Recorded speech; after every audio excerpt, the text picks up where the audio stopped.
Hello, I'm Sarah Williamson. I'm Head of Education here at Cardiff University, and we're going to talk today about what happened at Workshop 3 of our Supporting Curriculum Design workshop series. We'd asked the participants to go away and do some homework, which we had done in between the other workshops as well, and this time it was all based about student voice. What could they learn from evidence that had come out of student, maybe module evaluations or focus groups, that might help them with the development of their curriculum? We got some interesting responses.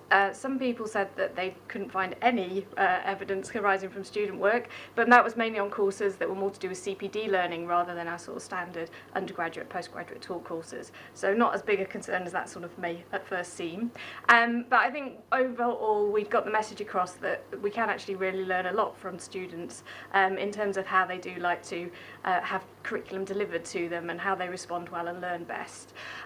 Moving on from that, we went on to talk about assessment and feedback, and particularly we were looking at learning outcomes and how to align your assessments to your learning outcomes. This was a bit of an area where people hadn't really understood that, and I think maybe it's a UK issue that we've had for a number of years now, that people haven't quite got the links between the two.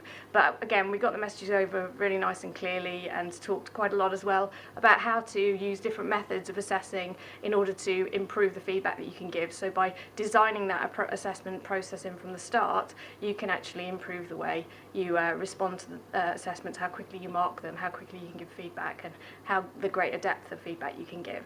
So that was useful. We then went on to look at some of the way our new palette developments in terms of technology have linked to single source information for our students. So we were able to just pull up lots of different module descriptions that are now available through our program management portlet, and show those directly to the participants. So we were able to then sort of use that as a reflective exercise over the whole of the workshops to think about how maybe they could be written better. I think is the whole thing of the way Palette's moving. It's going to be displaying information much more clearly, explicitly to students, and the more that we can actually help people to understand that and therefore write better information in the first place, the better. So as they're all at a starting out point, this is a great opportunity for them to write well in the first place. So a few of the areas we pointed out to them were around skills development. If you articulate what skills are going to be developed, just writing presentation doesn't really tell the students very much, but you can write that much more in employability type terms that would then help students in developing their own CVs. So we were trying to get those messages across too. We also found that a lot of the module descriptions we were showing to the participants had something like 26 learning outcomes, which is obviously a little bit ridiculous and excessive, but it actually turned out to be a really good example in saying to them, right, well, from what we've been talking about learning outcomes and assessment of learning outcomes, how do you ever prove that a student has achieved all 26 different learning outcomes? And this really helped us to get over our messages from earlier in the day and earlier in other workshops as well. So that was very useful. At the end of that, we were then left with a gap of time, which we had because we decided not to re-Dragon's Den the people.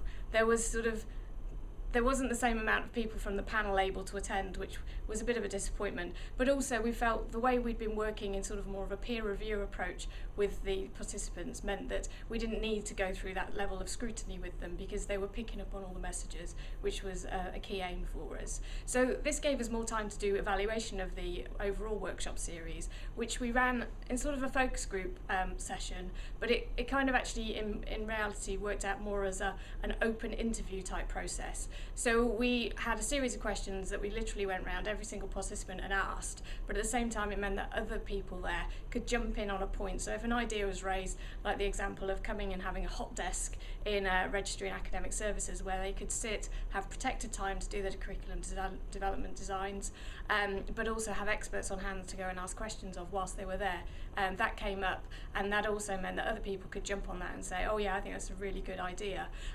It's something that if one person had written it on an electronic feedback form, we might not have picked up as being a really good idea and followed it through, but because actually all of the participants there said it was useful, that made us realise that yeah, this is really something we need to set up, and it's something we will look to do in the future. So moving forward then, I think on the whole the workshop series has gone really well, and we can pick that up now and do it again in the future. So we'll look to run it at least once a year, maybe twice a year, so that any new programmes that are being developed or any curriculums that are looking to really overhaul how they deliver and so students can get some benefit out of it. So that's our plans for the future, and it's been great talking to you.